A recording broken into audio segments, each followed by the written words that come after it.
देखिए, ये voter ID का जो बखेड़ा है ये अभी शुरू हुआ है पिछले 2-3 हफ्तों से।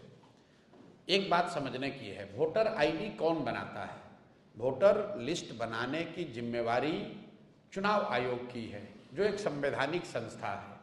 वो हमारे आपके या किसी दल के अधीन नहीं है। हर साल उनका काम है कि जब भी चुनाव हो तो एक संशोधित वोटर लिस्ट बने, उसकी शुद्धता, उसकी स्वच्छता बनाए रखना चुनाव आयोग का काम है। अभी 1.5 बरस पहले बिहार में चुनाव हुआ, पूरे देश में चुनाव हुआ।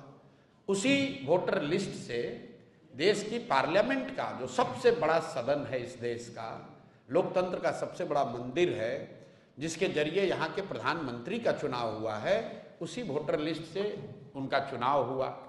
अब आप कब बता रहे हैं कि वो वोटर लिस्ट फर्जी है, तो क्या चुनाव आयोग ये स्वीकार करने को तैयार है कि जो पार्लियामेंट का चुनाव हुआ जिसमें मोदी जी प्रधानमंत्री बने, वो वोटर लिस्ट सही नहीं था? क्या वो फर्जी लोगों के वोट से बने? और अगर लोकसभा चुनाव के बाद से फर्जी लोग आ गए, जैसा कि बताया जा रहा है सूत्रों के हवाले से कि नेपाली और बांग्लादेश के बहुत सारे लोग बिहार में वोटर लिस्ट में अपना नाम घुसा लिए हैं या बिहार में आके रह रहे हैं, तो इसका दोष, इसका जवाब भी एनडीए की सरकार को ही देना होगा। क्योंकि लोकसभा चुनाव के बाद बिहार में मोदी जी की और नीतीश जी की ही सरकार है, तो आपने ये कैसे अलाउ किया कि बांग्लादेश से लोग आकर यहाँ रह रहे हैं? आपका प्रशासन क्या कर रहा है?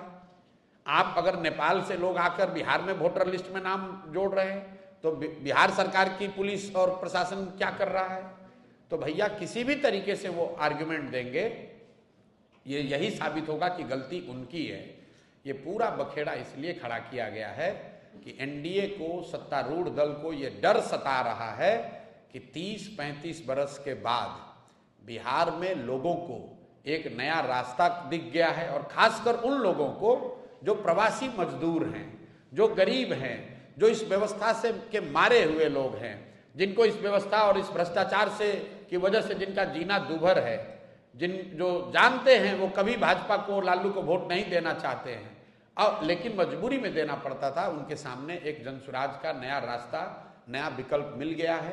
तो अब भाजपा वाले, एनडीए वाले कोशिश कर रहे हैं कि इस तरह के युवा, इस तरह के प्रवासी मजदूर या समाज के वो वर्ग जो भाजपा एनडीए के खिलाफ वोट देने वाले हैं, उनको वोटर लिस्ट के शुद्धता के नाम पर उनको परेशान किया जाए और जहां तक हो सके उसका नाम काटा जाए।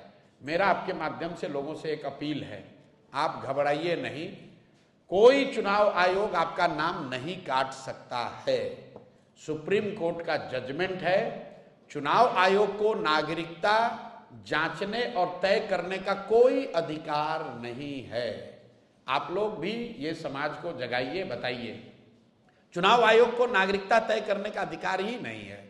वो सिर्फ ये कह सकते हैं कि आप वो डॉक्यूमेंट लाइए जिससे कि वोटर लिस्ट में आपका नाम ऐड किया जा सके। आपका नाम काटना, आपका राशन पानी बंद करना, आपकी सरकारी व्यवस्था से मिलने वाली मदद को बंद करना, ये चुनाव आयोग के अधिकार क्षेत्र के बाहर का बात है। तो थोड़ी परेशानी जरूर हो रही है, लेकिन लोकतंत्र है, इसमें लड़ना ही पड़ेगा, लड़कर लोगों को अपना हक लेना पड़ेगा। और वोट का अधिकार सबसे बड़ा अधिकार है, इसको किसी को नहीं छोड़ना है। आपके पास अगर कागज नहीं है, लोग आपका नाम काट रहे हैं, आप किसी भी राजनीतिक दल से आपका सरोकार है, जनसुराज अच्छा लगता है तो जनसुराज के पास आइए, दूसरा कोई दल अच्छा लगता है उसके पास जाइए, लेकिन अपना वोट जरूर दीजिए। और देने के लिए जरूरी है कि आप अपना नाम वोटर लिस्ट में अंकित कराइए। अगर आपकी पूरी क्षमता नहीं है तो जो राजनीतिक दल हैं वो आपकी आवाज बनेंगे, आपकी मदद करेंगे। बिहार का हर शहरी, हर नागरिक, उसकी जिम्मेवारी है कि वोटर लिस्ट में उसका नाम रहे, वो वोट करे, ताकि बिहार में लोकतंत्र को जिंदा रखा जाए। और जो भाजपा और एनडीए के लोग चुनाव आयोग के जरिए पिछले दरवाजे से जीत हासिल करना चाहते हैं, उनके मंसूबों को कामयाब नहीं होने दिया जाए।